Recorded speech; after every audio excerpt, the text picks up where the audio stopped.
নমস্কাৰ আৰু স্বাগতম জনাইছো আপুনি চাই আছে লাইভ আৰ ষ্টুডিঅ'ত মই গীতাশ্ৰী 7 মাৰ্চত ঘোষণা কৰা হ'ব এডিআৰইৰ ফলাফল এটা পদৰ বাবে দুজনকৈ পৰীক্ষাৰ্থী উত্তীৰ্ণ হ'ব তাৰ পিছত মৌখিক পৰীক্ষা অনুষ্ঠিত হ'ব এই বছৰৰ শেষত আকৌ এডিআৰই পৰীক্ষা অনুষ্ঠিত হ'ব শিক্ষাগত অৰ্হতা লুকুৱাসকলৰ বিৰুদ্ধে ব্যৱস্থা লোৱা হ'ব জনাইছে মুখ্যমন্ত্ৰী ডক্টৰ হিমন্ত বিশ্ব শৰ্মাই ফেচবুকত লাইভত আহি ফেচবুক লাইভ যোগে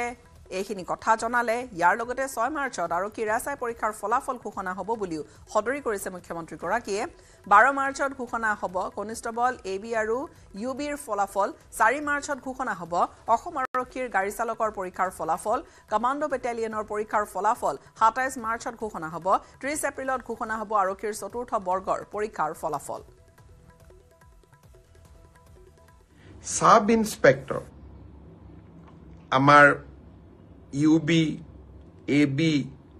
কমিউনিকেশ্যন এই তিনিটা ক্ষেত্ৰত অসম আৰক্ষীয়ে সাব ইন্সপেক্টৰ পোষ্টৰ পৰীক্ষা পাতিছিল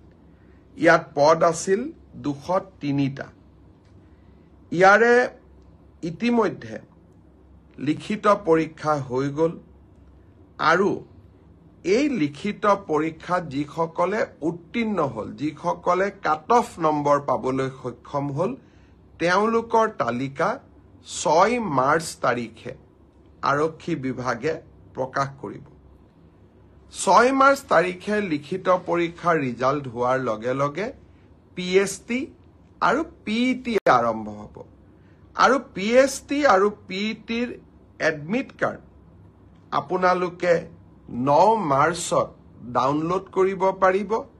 আৰু পিএছটি আৰু পিইটি 17 মাৰ্চৰ পৰা আৰম্ভ হ'ব আমাৰ এটা ডাঙৰ পৰীক্ষা হৈছিল সেইটো হ'ল constable UB constable AB constable communication আৰু sub officer fire and emergency service কনষ্টেবলৰ ইউবিত পোষ্ট আছিল 1760টা কনষ্টেবল এবিত পোষ্ট আছিল 2301টা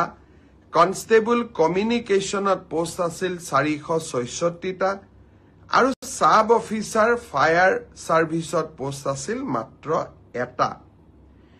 এই গোটেই পৰীক্ষাটোৰ ইতিমধ্যে পিএছটি আৰু পিইটি কমপ্লিট হ'ল এই পৰীক্ষাটোৰ যিসকলে পিএছটি পিইটিত কোন পাছ কৰিলে ইয়াৰে ৰিজাল্ট অসম আৰক্ষীয়ে 12 মাৰ্চ তাৰিখে ঘোষণা কৰিব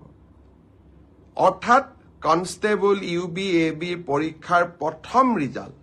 12 মাৰ্চ তাৰিখে প্ৰকাশিত হ'ব বহুত ল'ৰা ছোৱালীয়ে মোক সুধি আছে যে এডিআৰই ৰিজাল্ট কেতিয়া দিব এডিআৰই ৰিজাল্ট 7 মাৰ্চ শুক্ৰবাৰে আমাৰ গ্ৰেড 3 আৰু গ্ৰেড 4ৰ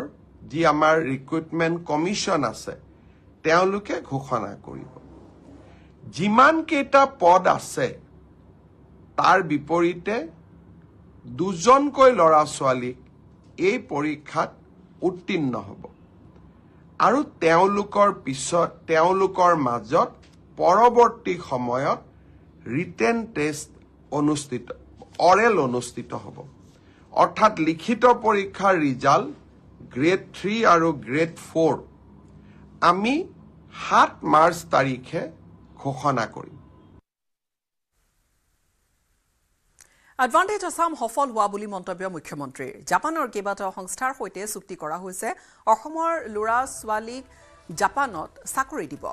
50,000 ল'ৰা ছোৱালীক চাকৰি দিয়া হ'ব জাপানত মাহত প্ৰায় 2 লাখ টকাকৈ দৰমহা লাভ কৰিব